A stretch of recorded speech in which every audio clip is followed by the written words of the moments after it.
Hello, and welcome to Havoc Wargaming, dedicated to bringing you the uncommon. For those of you who haven't met me, my name is Ron, and today we're going to do an after-action report of our ongoing Virginia invaded campaign using redcoats and tomahawks. So let's get started.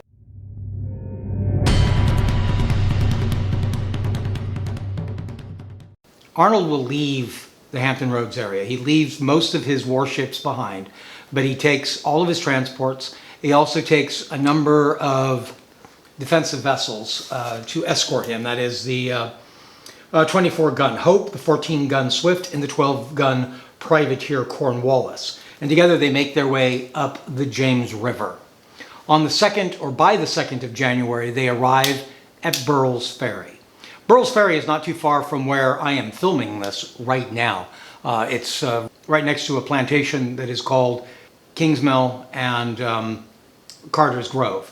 Burrell's Ferry was owned by Nathaniel Burrell, also at just below Jamestown.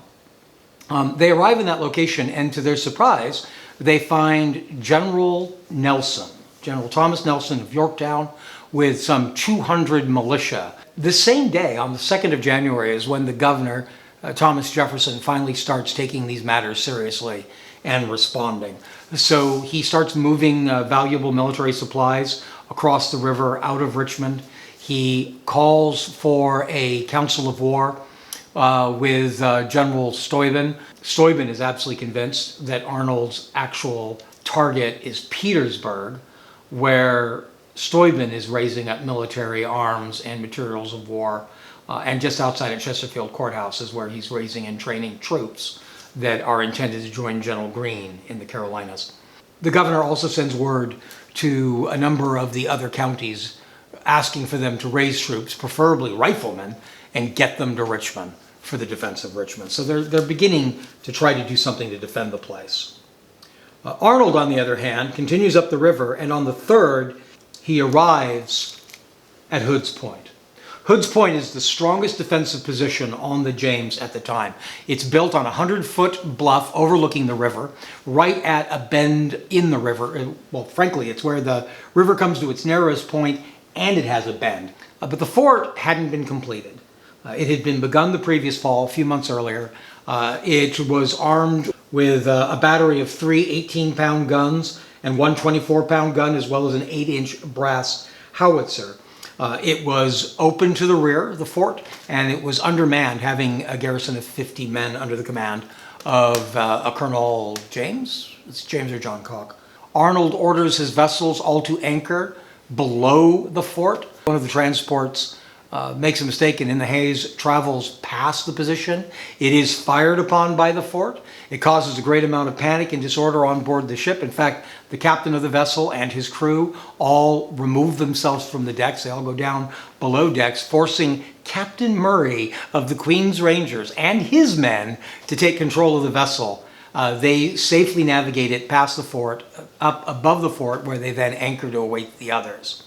This is important because it shows that the faith that the Americans were putting into Hood's Point was misguided. Regardless of that, Arnold decides to take the fort.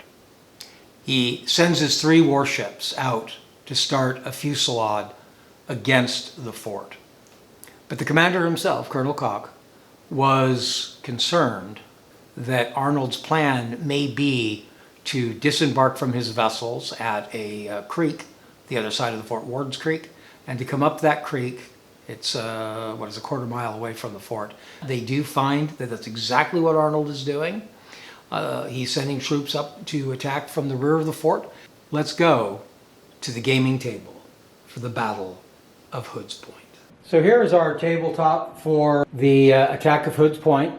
Now, for today's game, off in the far woods there, approaching from the distance, we have the Queen's Rangers. There's 2 units of Queen Rangers there. There's also the Hessians. There's a Queen Rangers officer. There are Hessian Jaegers with a Hessian officer. There's also Althouse's provincial sharpshooters. Those are irregular skirmishers, provincials with a officer as well. And Althouse and the Jaegers are armed with rifles. Over on this side of the table, I have an artillery unit that's set more than 6 inches from its deployment zone.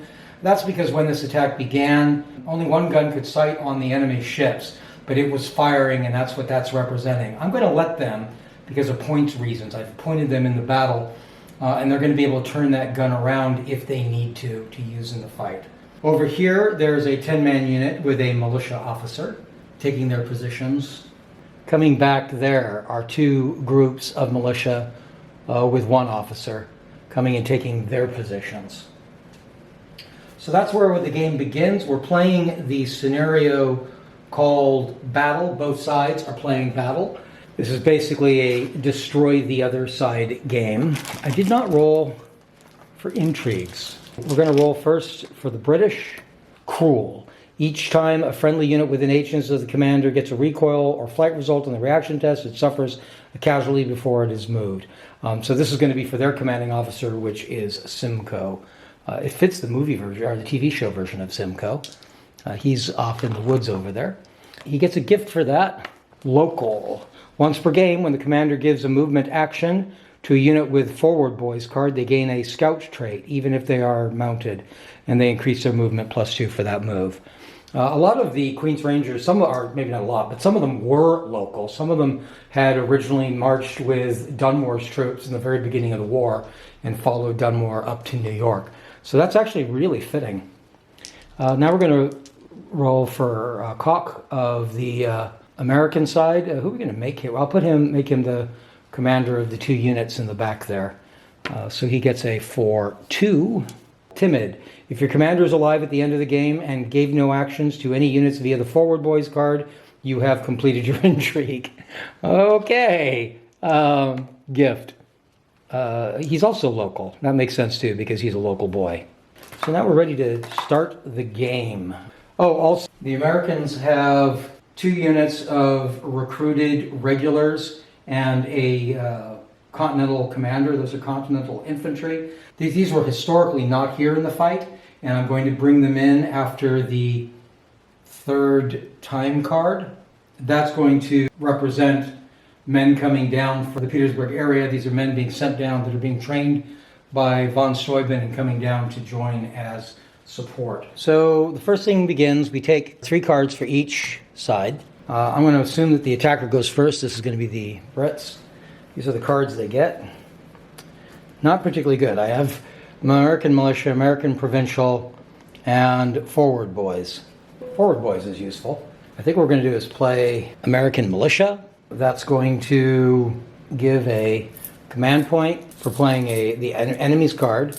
So the British get a command point for that, and all the militia get to move. There's quite a bit of militia. So the distance for move for most figures is going to be 4 inches.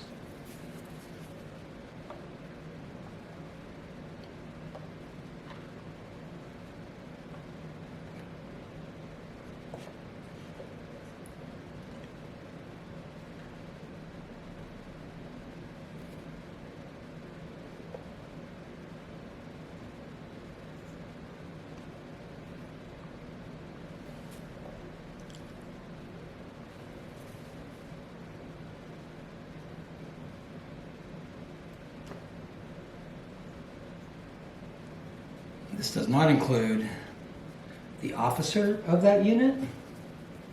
The officers of the militia units are listed as provincials.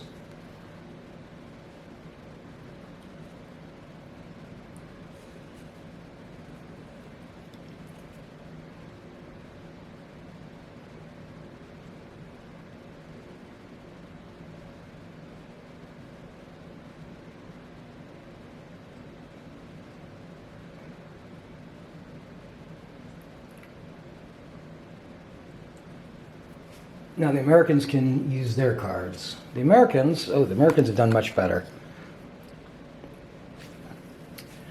I'm going to play an artillery card. This is I'm going to have them move half their turn first, that first card.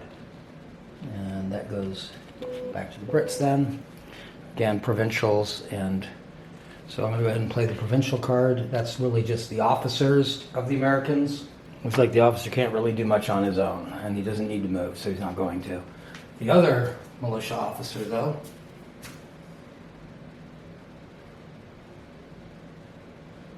is going to move up to a more central position here.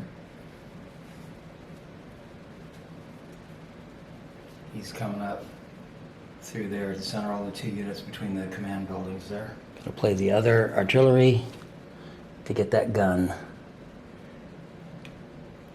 Apologize for not having my artillery figures. I forgot them. Okay, that gun is ready to fire now. Forward boys. Forward boys allows an action to all the officers in the faction associated with it and any units that are elite. I don't have any elite units, but an officer can also use his move to allow a friendly unit within 6 inches of him to perform an action as long as it's the same troop as the officer. Or they could command points. Or do we want to bring the rifles up? Or fire the rifles I have. I think that's the thing to do. I think we want to fire the rifles. So we're going to fire the Jaegers over here. 6 of them.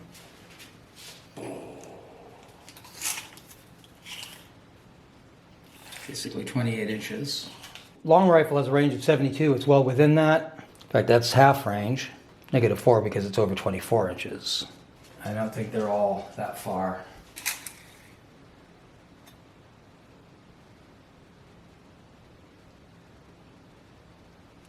One of them actually can't fire. So 3 are going to be at -2, and 2 are going to be at -3. My riflemen shoot. This is the Jaegers themselves. They're shooting as 5. 5 or higher. I need 7s for the first 3. None.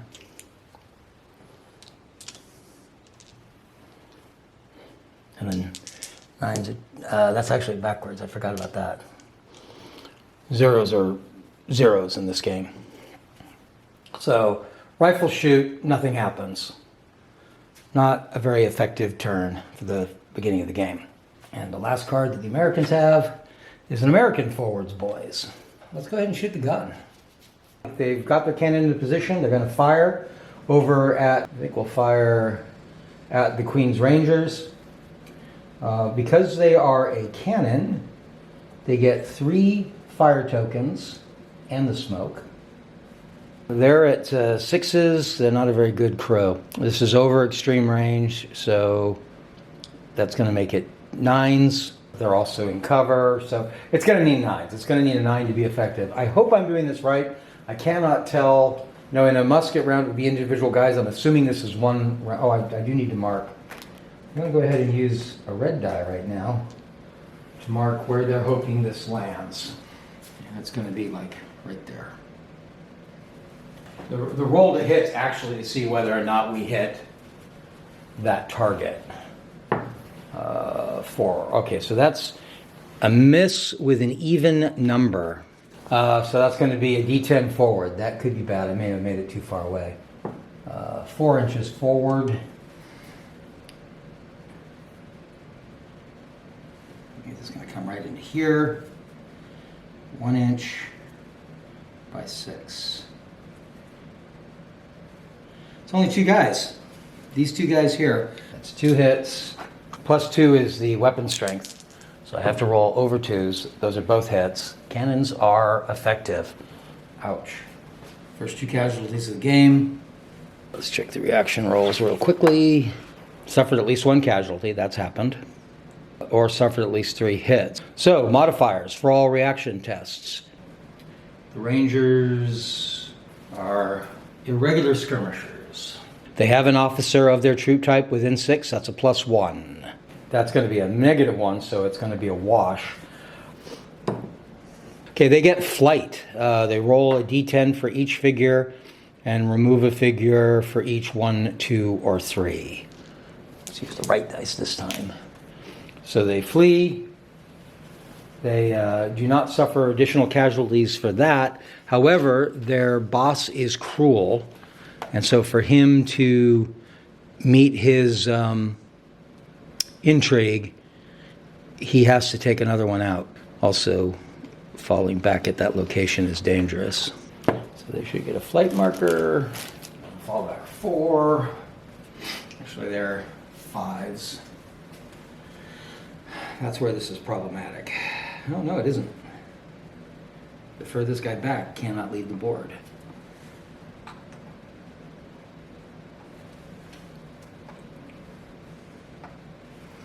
All right, so they're in flight. That's the first failed morale roll of our game. Group of the Queen's Rangers have nearly run off the table there. All right, so that's just the cannon. That's just the first of the Go Boys. So that finished the first hand, so we're going to take hands again. That's going to be British, American, British, American, British, American. So the British have, a little better for them, an irregular card, a morale, and 2 morales, 1 for each side. The irregulars are most of their force. The Americans get American militia, American provincials, that's their leaders for the militia, and a British irregulars. That's not good for them. The Brits' turn. Could you stand fast? Yeah, instead of playing a card, he's going to do stand fast. That takes 3 command points, and it's going to give a morale roll. They need a 4 or higher. This is the Queen's Rangers that are running. They get a 4. Modifiers for all reaction tests. No, because they have an officer. It actually is good. That would have given them a +1. So, yeah, they're actually stopped. If they had failed that roll, they would have left the table, and that would have been dangerous. But they didn't. So the Americans, I'm going to go ahead and play the British irregulars. I'm going to get a gold for that, a command point. The irregulars is pretty much everybody on the British side, including their officers. I'm going to take a load action. This smoke goes away, because that goes away automatically in the next action. And we're going to take away 1 fire from the Jaegers. I'm going to give a move action to the guys that just fell back. I'm going to go back up where they were.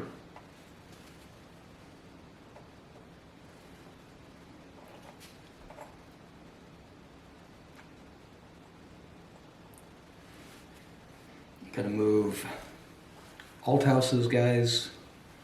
I think the Althouse's guys are going to start coming out of cover.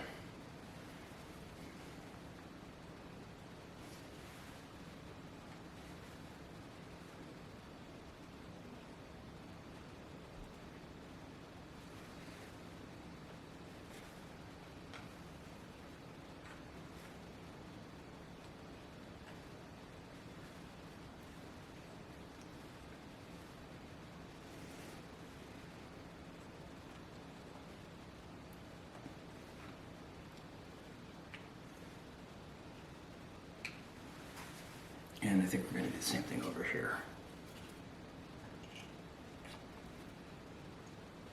I just think it's time we have to start covering.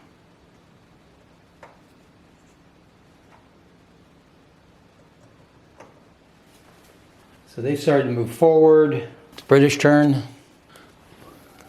Irregulars. That's going to be the same thing again with their own irregulars card.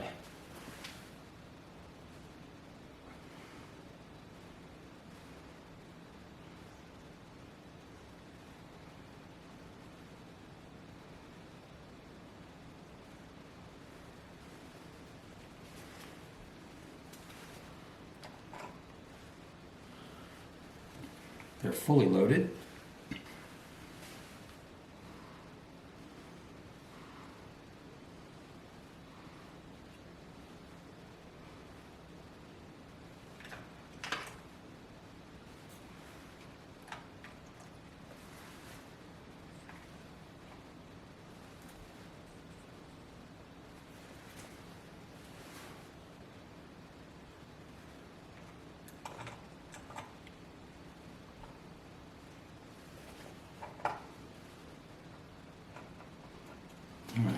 That was the British turn. So Americans are going to, we have a choice of our militia or our provincials, which are just our officers. I'll go ahead and play the militia. I think I'm still too far to shoot very successfully.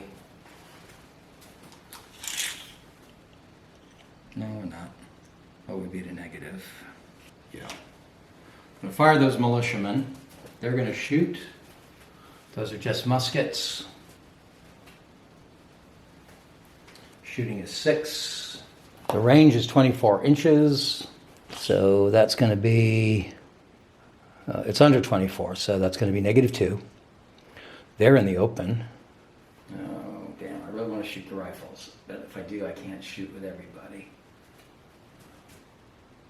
But you know what? I can shoot with most of them. I can shoot with 8, 6+.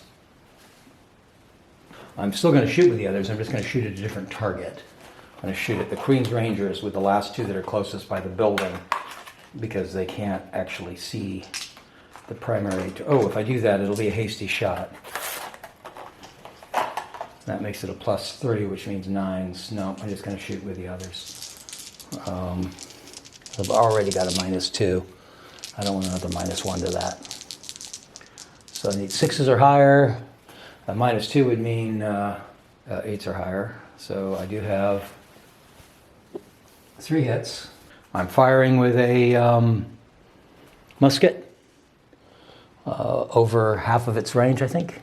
Is that right? What is the musket's range? Yeah, it's 24 inches, so we're over the 12 inches. So there's going to be 6s to hit. I need 6s on all of those. I got none. So no casualties, but I do cause 3 hits, so they do have to roll.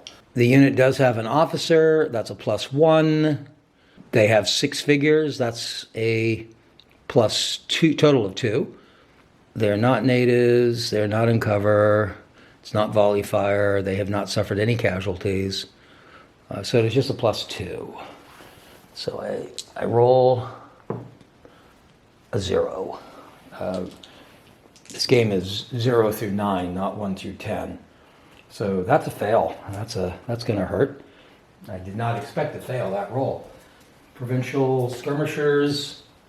Skirmishers run pretty easy too. Oh yeah, they rout. They rout. That's bad. Althouse's rifles just led. That was the right move. Well, that was unexpected. Althouse's unit has fled the table. I think Althouse stays. I'm not actually sure, but this game does call officers' units on their own right. So I'm not clear if he would have run with that unit or not. And now it goes back to the Brits. Well, I certainly don't want to play the red morale. All I have are 2 morale cards. I'll play the American morale. Nothing can happen from that. But because he played it, he gets a gold. There's no suffering. Oh, I forgot. I haven't actually finished that turn.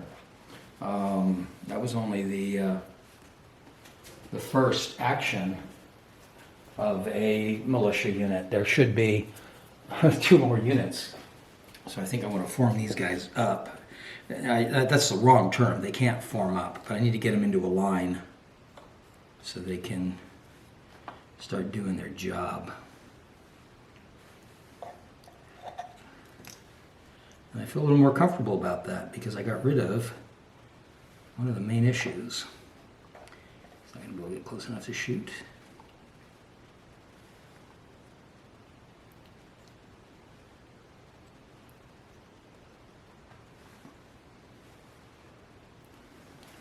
Getting further from the fight actually seems to make sense for him. Now would have been the morale roll. They play a morale on the Americans. They can't make any, so the British take a command point, and it is the last card of the Americans. That is their... Oh, I moved my officer. He should have moved now. The Brits have 1 card left. They don't want to play it. Well, it doesn't actually matter because they're not demoralized, and they don't have any units that are 3. It's the American turn. They get 3 cards because they're out, and it is a red card, a militia, and then the green card. Red clock. That's going to cause a special effect because that red card is the first card, the first red, or the first clock card to come up. In fact, it's been the first clock card of the game. That's going to bring us a little bit closer to bringing in the reserve. They're going to come in on the 3rd red card, and that is now the first red card gone. So we roll. The red die will be first. It's 9-5. Panic seizes those who aren't accustomed to combat. All units with conscript discipline must test their reaction with a bonus of +1. Right, it only affects the American militia. So the American militia, all of them have to test, but they do get a +1. We'll do this one first. They're going to get a +4. They roll an 8. They are conscripts. They have no effect. This group here, they're going to have a +3. That is an 8. That's no effect. And the last group, that one is +1 for the rule. There is no officer, but they are 6, so that's a +2. That's a 6. That's going to be a little lower. That's a little more dangerous. They are recoil and shaken. An example of not having an officer being a problem. So they're going to actually fall back.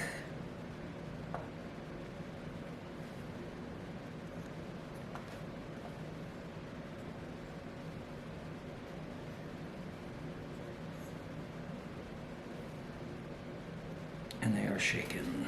The green card doesn't do anything except act as taking us one closer to the end of the actual turn. However, I get to pull 2 more cards. I have the green card. We reshuffle all of these. We get to place our replacement card for that. We get a green card. So we've got 2 militia and irregulars. I'm going to go ahead and play the militia card. We're going to use that to fire these muskets. They're going to fire. We're going to fire directly across at the Rangers. There are 10 of them. Actually, let's see if we're even in range. I think we are. Yeah. So it's going to be a +1. It's not a hasty shot. So they're going to need 7s to hit. Oh, wow. How did I get that many 9s? I got 5 hits. These are muskets, so they're only going to do casualties on 6, but that is going to be a recoil right there. So it's 2 casualties. It's +1 for having an officer. They are no longer at 6. It is not the result of a morale card, and they have not lost 3, so it is only +1. And that's a 2. That's not good. 2 for skirmishers. That's another flight.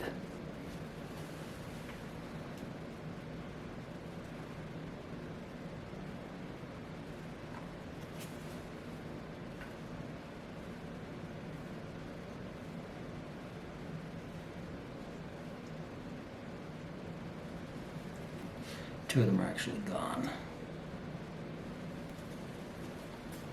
They're falling back. They're within.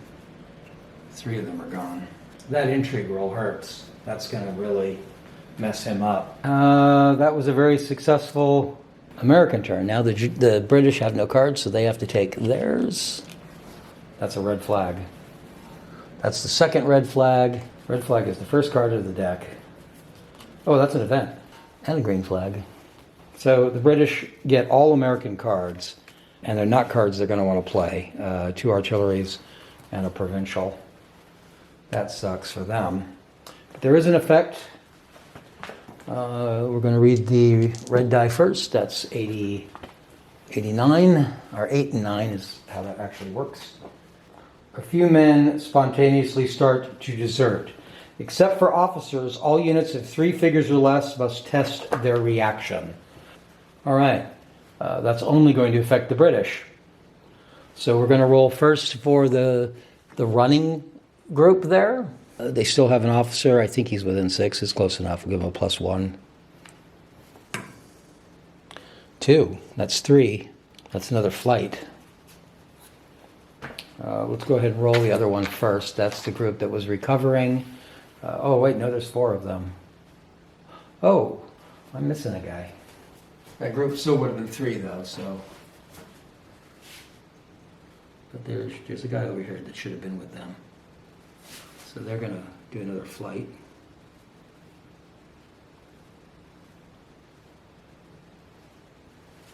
And really run the risk of leaving the table. This group's 4, so they're not going anywhere. So that's the special event. The Americans are going to have to play something. The British, they're not going to want to play any of these cards. Let's play the provincial first. That's just the officers. So they get a gold for that. They're out of control anyway. He can't really do much. Yeah, I don't think they can do anything. All right, so that's not a big deal.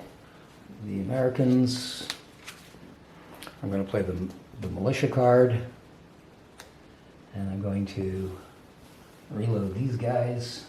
I'm going to roll for morale, for rally, for the group that's shaken up there. They're still a full unit. They do not have an officer. So that's a +1. It's not effective anything other than that, so just a +1.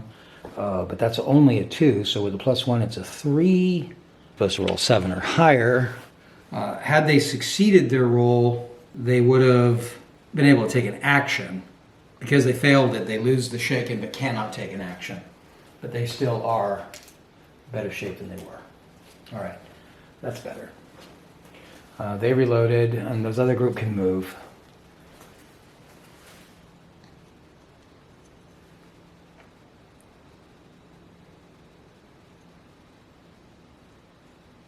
The British, I do not want to play an artillery card. All right, I'm going to play the artillery card. They're going to reload. Reloading works if you've got, you can reload 1 fire for each crew you have. And he has 3 crews, so that's just what he needed. So that gun is reloaded and ready to fire. And the Americans play the British irregular card. That's almost everybody on the British side. The Americans get another card for that, another command point for that. Going to have to try to rally the skirmishers that are running. So that's an 8. They only needed 4. They get under control. They come back under control over here in the open on the end of the table. They're going to fire. I'm going to move him. I'm going to move him back into cover. Those are just muskets. They're going to fire at this shaky militia unit that's there. It's still over 12. That's going to be 6s. 4 of them, they're 5s. But the range is going to make it 7s.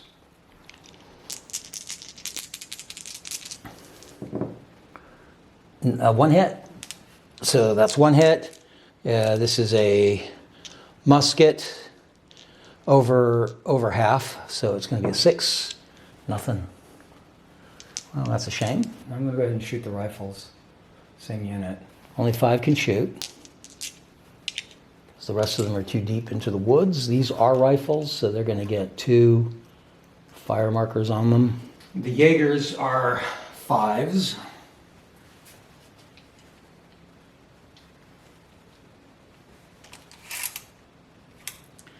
And they're all within 12. So they are just 5s. 7, that's probably ahead. Rifle, yeah, it's 5. So they have done a single casualty. That's going to mean that they have to test for morale. They're conscripts, which is not helpful. They don't have an officer. They are no longer 6 figures. 2, that's not good. 2 with conscripts. That's flight. They're flying again.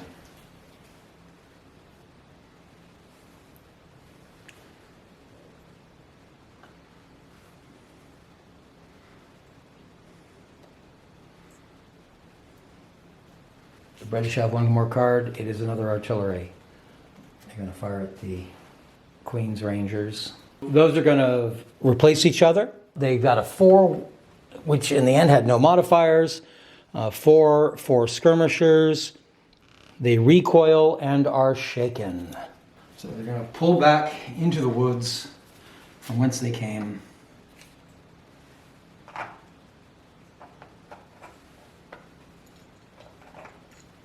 They lose a guy because that's the recoil roll. That hurts a lot. The problem with intrigue rolls is you can't win the game if you don't meet them. But that's a hard intrigue roll. I don't see how he's going to pull that off. The Americans have to pull 3 cards. They've got a British forward boys, an American provincials, and an American morale. They haven't lost half their people. I don't think I want to give the enemy a forward boys just now. I'm going to go ahead and play the provincial card. That's the American officers. Try to recover these guys, or do I? I think Cock's going to try to join his unit. Looks like I need new British cards. The British get their irregulars, provincials, and an American, forward boys. Man, I'm in a mess. I'm going to go ahead and play the American provincials card, which will give a gold to the British. A command point, that is.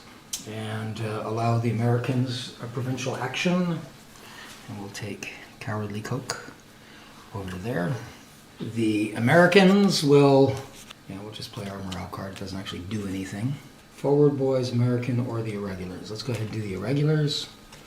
This is most of the British force, which is not doing particularly well. We'll load the Hessians. We'll load... Oh, they can't actually load. They are shaken, so they have to do a morale roll. That's no problem. They make that, so that means they can reload. The 3 over here. That's not good. They run off the board. What is 0? Let's get him back into the woods, out of harm's way. Game's over, man. Once one side loses over half their forces, this battle game is over, and the British have lost half their forces. So this is done. It is an American victory. British are actually repelled and failed to take Hood's Point. Well, yet another game that has not finished the way the battle went at all. In the actual encounter, Cock, when he realized that British troops and loyalists were coming up the creek and coming from the rear, and seeing himself as outnumbered, they just left. They left. They took off. The British took the fort. They spiked the guns, and then they continued traveling up the James. So really, nothing happened at the actual event. No fighting at all. I mean, there was some shooting to the ships. I believe the British suffered 1 casualty, as I recall. So it turned out being a surprisingly minor event. Our battle, of course, went the other way around. British suffered some surprising casualty issues. A lot of that was just luck. Part of that is because Muskets and Tomahawks, in my opinion, does a much better job of showing the frail morale of militia or the activities on how skirmishers are intended to fight. So skirmishers will fall and retreat very, very easily in this game. They usually recover pretty well too. They're just basically falling away from the heavy fire, from real resistance, falling to a safer position with the intention that their regular forces are going to be fighting the fight. That's a little awkward when it's a battle like this where the entire British force was irregulars. Also, I used the intrigue points, and the intrigue points are interesting, and they really want you to use them. They make that very clear in the rules for Muskets and Tomahawks, but they are not fair. The American intrigue, all it was that the timid commander, Cock, had to avoid ordering the troops he was in command of to move forward on a forward boys. That's pretty easy to do. That is a pretty easy thing and well within your control. Simcoe's intrigue, on the other hand, being cruel, which I also found kind of ironic. Not because Simcoe was cruel. Simcoe's actually an excellent British officer, and he becomes a Canadian hero. But here in the United States, many people are more familiar with Simcoe from a TV series called Turn, in which he is played as cruel. So that was interesting to me, how it was very much like the television version of the character. And the problem with that is the game effect of cruel is that whenever his army recoiled or fled, any unit of his, they took an additional casualty. I think it's representing the NCOs or the officers actually shooting at men who are fleeing to try to gain control and get them to stop doing that. With numbers this small, that was really dangerous. That really hurt the British. I think it really flipped the game, because we were playing this as a battle, both for the defenders and the attacker. We're playing battle. Battle ends when one side loses 50% of its men. Althouse sharpshooters routed entirely unexpectedly very early in the game without even firing a single shot.